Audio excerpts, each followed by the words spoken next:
and with a handsome sum in bank, for the locksmith could afford to give his daughter a good dowry, reopened the Maypole. It was not very long, you may be sure, before a red-faced little boy was seen staggering about the Maypole passage, and kicking up his heels on the green before the door. It was not very long, counting by years, before there was a red-faced little girl, another red-faced little boy, and a whole troop of girls and boys, so that, go to Chigwell when you would, there would surely be seen, either in the village street, or on the green, or frolicking in the farmyard, for it was a farm now as well as a tavern, more small Joes and small Dollies than could be easily counted. It was not a very long time before these appearances ensued, but it was a very long time before Joe looked 5 years older, or Dolly either, or the locksmith either, or his wife either, for cheerfulness and content are great beautifiers, and are famous preservers of youthful looks, depend upon it. It was a long time, too, before there was such a country inn as the Maypole in all England. Indeed, it is a great question whether there has ever been such another to this hour, or ever will be. It was a long time, too, for never, as the proverb says, is a long day, before they forgot to have an interest in wounded soldiers at the Maypole, or before Joe omitted to refresh them for the sake of his old campaign, or before the sergeant left off looking in there now and then, or before they fatigued themselves, or each other, by talking on these occasions of battles and sieges, and hard weather and hard service, and 1,000 things belonging to a soldier's life. As to the great silver snuff-box which the king sent Joe with his own hand because of his conduct in the riots, what guest ever went to the Maypole without putting finger and thumb into that box, and taking a great pinch, though he had never taken a pinch of snuff before, and almost sneezed himself into convulsions even then? As to the purple-faced vintner, where is the man who lived in those times and never saw him at the Maypole, to all appearance as much at home in the best room as if he lived there? And as to the feastings and christenings and revellings at Christmas, and celebrations of birthdays, wedding days, and all manner of days, both at the Maypole and the Golden Key, if they are not notorious, what facts are? Mr Willet the elder, having been by some extraordinary means possessed with the idea that Joe wanted to be married, and that it would be well for him, his father, to retire into private life, and enable him to live in comfort, took up his abode in a small cottage at Chigwell, where they widened and enlarged the fireplace for him, hung up the boiler, and furthermore planted in the little garden outside the front door a fictitious Maypole, so that he was quite at home directly. To this his new habitation, Tom Cobb, Phil Parkes, and Solomon Daisy went regularly every night, and in the chimney-corner they all four quaffed and smoked and prosed and dozed as they had done of old. It being accidentally discovered after a short time that Mr Willet still appeared to consider himself a landlord by profession, Joe provided him with a slate, upon which the old man regularly scored up vast accounts for meat, drink, and tobacco. As he grew older, this passion increased upon him, and it became his delight to chalk against the name of each of his cronies a sum of enormous magnitude, and impossible to be paid; and such was his secret joy in these entries, that he would be perpetually seen going behind the door to look at them, and coming forth again suffused with the liveliest satisfaction. He never recovered the surprise the rioters had given him, and remained in the same mental condition down to the last moment of his life.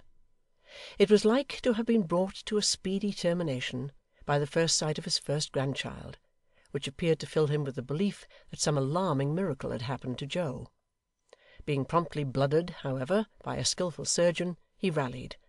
and although the doctors all agreed, on his being attacked with symptoms of apoplexy 6 months afterwards, that he ought to die, and took it very ill that he did not, he remained alive, possibly on account of his constitutional slowness, for nearly 7 years more, when he was one morning found speechless in his bed. He lay in this state, free from all tokens of uneasiness, for a whole week,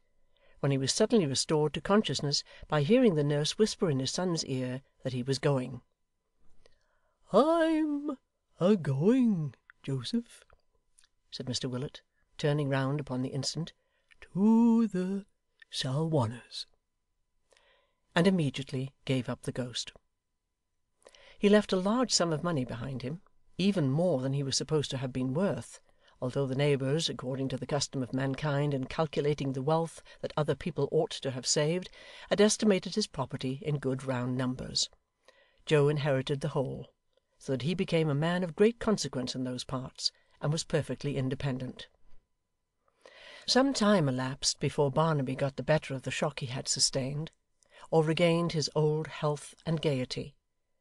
But he recovered by degrees, and although he could never separate his condemnation and escape from the idea of a terrific dream, he became, in other respects, more rational. Dating from the time of his recovery, he had a better memory and greater steadiness of purpose, but a dark cloud overhung his whole previous existence, and never cleared away. He was not the less happy for this, for his love of freedom and interest in all that moved or grew, or had its being in the elements, remained to him unimpaired. He lived with his mother on the Maypole farm, tending the poultry and the cattle, working in a garden of his own, and helping everywhere. He was known to every bird and beast about the place, and had a name for every one. Never was there a lighter hearted husbandman, a creature more popular with young and old, a blither or more happy soul than Barnaby, and though he was free to ramble where he would, he never quitted her, but was for evermore her stay and comfort. It was remarkable that although he had that dim sense of the past, he sought out Hugh's dog, and took him under his care, and that he never could be tempted into London. When the riots were many years old, and Edward and his wife came back to England with a family almost as numerous as Dolly's, and one day appeared at the Maypole porch, he knew them instantly, and wept and leapt for joy. But neither to visit them, nor on any other pretence, no matter how full of promise and enjoyment, could he be persuaded to set foot in the streets, nor did he ever conquer this repugnance, or look upon the town again. Grip soon recovered his looks, and became as glossy and sleek as ever, but he was profoundly silent. Whether he had forgotten the art of polite conversation in Newgate,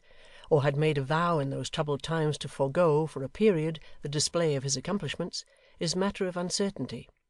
but certain it is that for a whole year he never indulged in any other sound than a grave, decorous croak. At the expiration of that term, the morning being very bright and sunny, he was heard to address himself to the horses in the stable upon the subject of the kettle, so often mentioned in these pages, and before the witness who overheard him could run into the house with the intelligence, and add to it, upon his solemn affirmation, the statement that he had heard him laugh, the bird himself advanced with fantastic steps to the very door of the bar, and there cried, "I'm a devil! I'm a devil! I'm a devil!" with extraordinary rapture. From that period, although he was supposed to be much affected by the death of Mr Willet senior, he constantly practised and improved himself in the vulgar tongue, and, as he was a mere infant for a raven, when Barnaby was grey, he has very probably gone on talking to the present time. End of chapter 82. End of Barnaby Rudge, A Tale of the Riots of '80, by Charles Dickens. Recorded by Mill Nicholson. Website www.act2sc3.com